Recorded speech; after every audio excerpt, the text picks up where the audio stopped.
이런 가운데 조국 전 장관이 문재인 전 대통령이 운영하는 서점에서 작가 사인회를 열었습니다.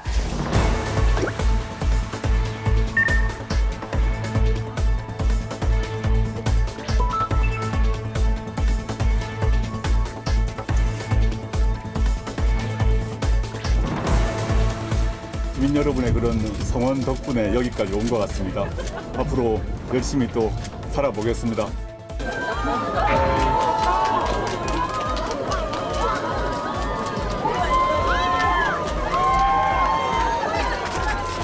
책 종류가 다 돼있지 모르겠네. 책은 다 절판돼 매진됐습니다. 더 이상 책 판매는 불가능하고 오신 사인만 됩니다. 그러겠네.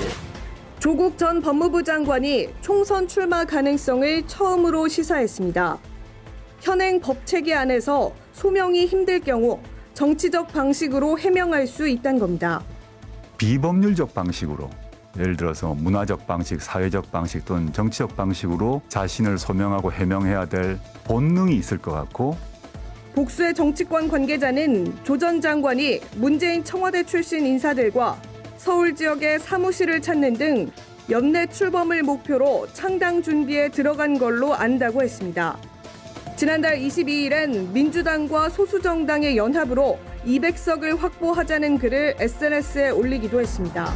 나는 비법률적 방법으로 명예회복한다는 거를 어떻게 철학적, 인문학적으로, 정치학적으로 해석해야 될지 전 정리가 안 되던데. 작년에 어떻게 정리해야 돼요? 제가 작년에 얘기를 했거든요. 작년에 딱 얘기를 했는데 분명히 출마할 것 같다. 왜냐하면은 모든 걸 다 잃었잖아요, 지금. 그다음에 법정에서도 지금 1심에서 2년형 유죄가 나왔거든요. 네. 2심에서 바뀔 것 같지 않고 3심에서 확정이 되겠죠. 라고 했을 때 신원을 해야 되잖아요. 자기는 억울하다고 생각을 해, 아직까지도. 근데 하는 방법은 뭐냐.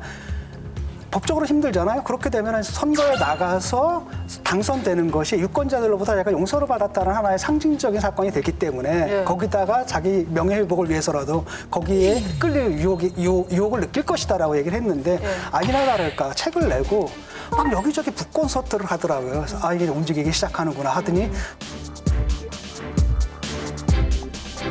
드디어 이제 뭐라고 해야 되냐면 비법률적 방식의 명예회복 얘기하겠다. 한마디로 출마 선언을 한 거죠. 지금. 조국 전 수석은 지금 보수에서 싫어하는 게 아니라 진보에서 싫어해서 결국 민주당 공천은 택도 없는 얘기고요.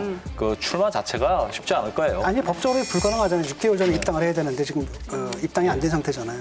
말씀하신 것처럼 민주당 당원이 아니고 당원이 아니기 때문에 경선 참여할 수도 없는 상황이고요. 다만 지금 선거법 개정이 어떻게 됐냐에 따라서 현재와 같은 위성정당이 가능한 준연동형 비례대표제가 한다고 하면 정당 만들어갖고 어느 정도 인지도가 있으니까 비례대표인이 될 가능성도 있겠죠. 그러나 만약 지금 여당 같은 경우는 과거와 같은 병립형으로 지금 돌아가자고 하기 때문에 쉽지 않아 보이고요.